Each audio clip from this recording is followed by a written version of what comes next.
रामकृष्ण हरी. तर आजची दिवसाची सुरुवात होते या दोन आपल्या नंदी महाराजांपासून. तर सगळ्यात अगोदर आपल्या बद्रीनाथला बाहेर काढलं व लगेचच लक्ष्मणला देखील बाहेर काढायला घेतलं. तर इकडे थोडा गोटा खराब झाला होता तर तो साफ करून घेतला. बाहेर गेल्यावरती चुलीवरती थोडे गरम पाणी ठेवले, कारण की आज आपल्या दोन्ही नंदी महाराजांना गरम पाण्याने शेकायचं होतं. तर सगळ्यात अगोदर आपल्या बद्रीनाथला शेकायला घेतला. बद्रीनाथला शेकून झाल्यावरती त्याला तिकडे रस्त्यावरती घेऊन गेले. तर इकडे लगेच आपल्या लक्ष्मणची हालचाल सुरू झाली. बद्रीनाथला घेऊन आल्यावरती इकडे लक्ष्मणला गरम पाणी उतरवायला घेतलं व गार पाणी अजून थोडेसे तापत ठेवले आणि लगेचच आपल्या लक्ष्मणला गरम पाण्याने शेकायला घेऊन गेलो.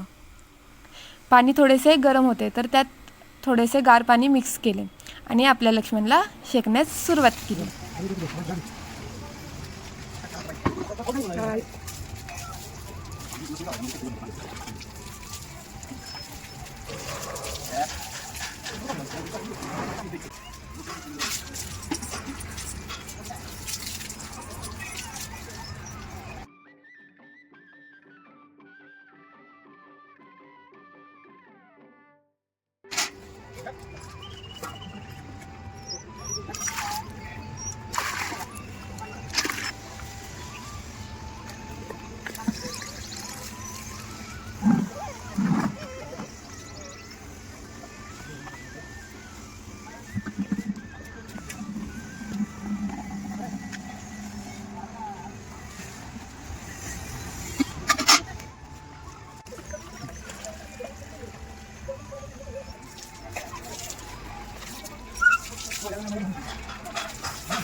लक्ष्मणला घेऊन आल्यावरती म्हणलं, या दोन्ही नंदी महाराजांना शेकलं, मग ह्या साहेबांना का सोडावं. मग ह्या साहेबांना पण घेऊन गेलो आणि त्यांना पण शेकायला सुरुवात केली.